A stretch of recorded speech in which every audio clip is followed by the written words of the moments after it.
السلام عليكم ورحمة الله وبركاته. اليوم حبايبنا راح نعمل مع بعض صنف ظريف وخفيف ونظيف وابن عالم وناس لعودة المدارس.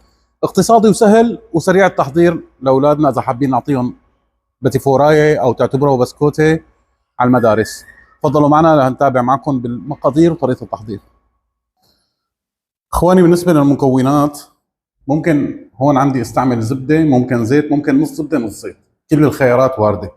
هي من أوفر وأسهل الوصفات، لانه في اخت حكت معي قالت لي عملنا بسكوته تكون ظريفه للاولاد واقتصاديه، لانه صار الشيء غالي بسوريا. هي بالنسبه لسوريا، الله يفرج علينا وعلى امه محمد. بالكاسات حنشتغل اليوم. عندي كاسه ونص، نحطه بالجرام كمان، كاسه ونص طحين، نص كاسه سكر، وعندي نص كوب زيت او زبده وزيت، تمام. وعندي عندنا حبه بيض واحده، تمام. حطهم هيك هذول مع بعض ونضربهم. سهلة كتير وسريعة.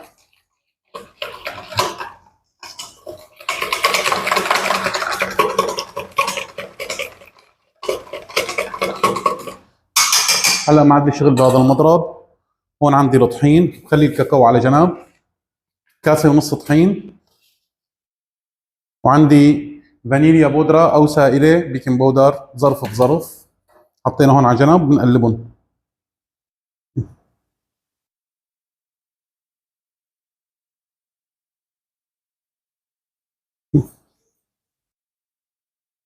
هون ما في عيار معين، مشان هيك إذا لقيتي معك الخليط طري ممكن تحطي شوية إيش، طحين، بس هذا كمان بينشف برد. شايفين هيك العجينة معي جاهزة، ولا أسهل من هيك. هلا بقسمها نصين مشان احط لها ايش، مشان احط لها الكاكاو، جزء بكاكاو وجزء ساده. كاكاو حسب يعني اختياري، ما في يعني بدي غمقها بدي فتحها تكون غامقه كثير او فاتحه كثير. بقلبها بالكاكاو.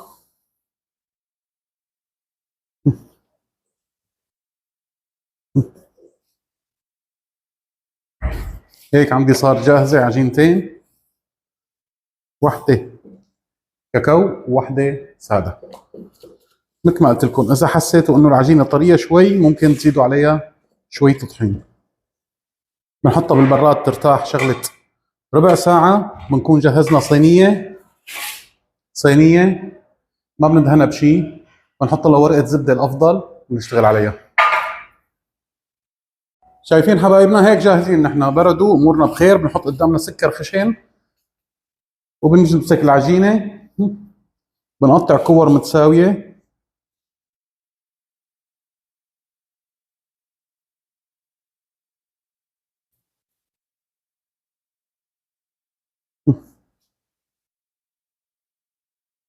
هي بدي اعمل فيها شغله هلا زي ارجيكم اياها. بندور الحبات هيك بايدنا، بنزتهم على السكر. ولا اسهل من هيك، هي من اسهل الوصفات ممكن تعملوها. السكر اختياري يعني، بس بيعطيها كرملايز مثل ما بيقولوا، حلو. وبنصفهم هون، تمام. بنكون محمين فرننا على حرارة 180 مسبق.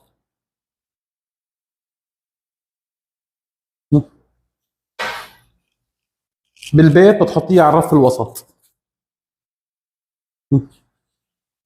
هي الوصفة ليش عم نكتبها بالكاسات؟ لأنه بتتحمل نسبة خطأ، ما بيأثر يعني، مو عيارة دقيق. شايفين لفيناها بالسكر ونحطها هون.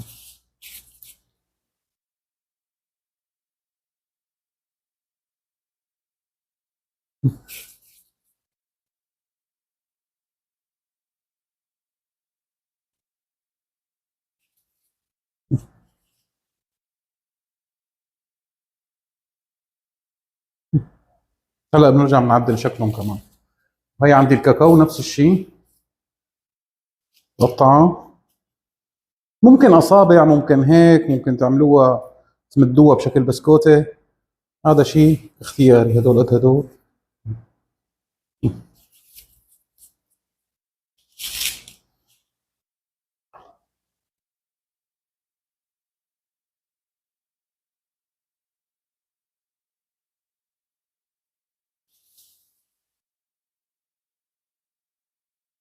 وقلت بدال الزبده ممكن نستعمل ايش؟ زيت، بس زبده اطيب.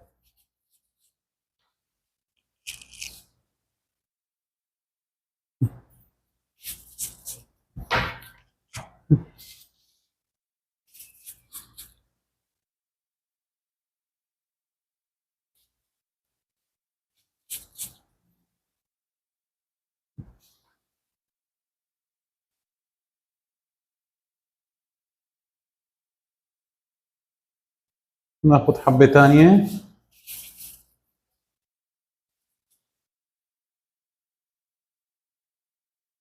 تمام. هدول شو بدي اعمل فيهم هلا؟ بدي اخذ هاي العجينه، البيضه والشوكولا، حطهم جنب بعض، نبرمهم هيك. بعد ما برمناهم بنقسط.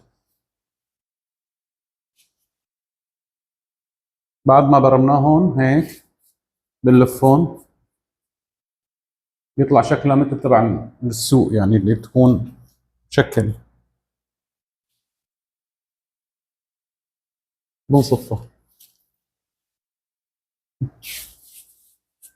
شايفين؟ بعطيها هالشكل هذا.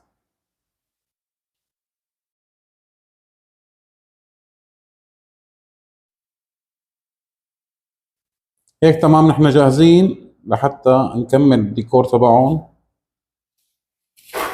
بنناقشهم باي شيء ثاني هلا. هلا انت ممكن تكبري صينيه مشان تاخذ كل العجينه عندك. اي شيء موجود بالبيت. انا تبع الكولش كور حاعمل فيها هيك اشكال.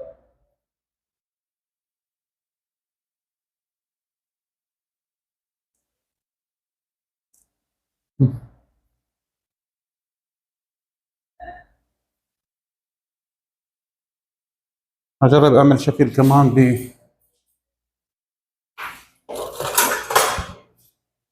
بفورمة الصب.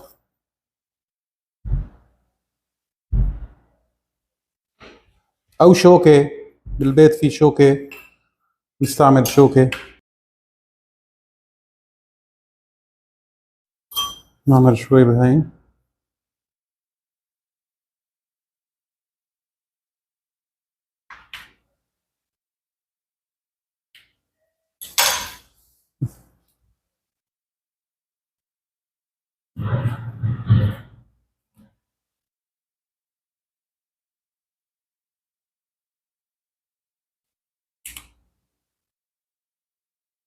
وهخلي وحدة سادة بدون اي شيء.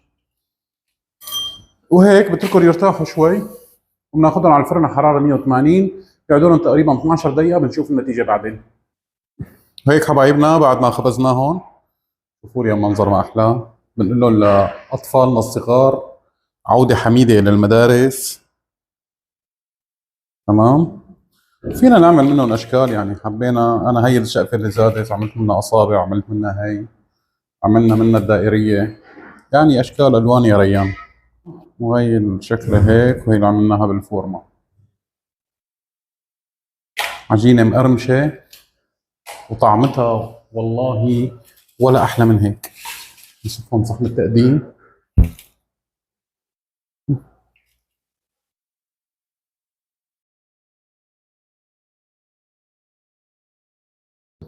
وهيك حبايبنا وصفتنا صارت جاهزة، بدنا ندوقها مع بعض ان شاء الله. بس شوي هيك حتى اظبط اموري وشكلي سهل.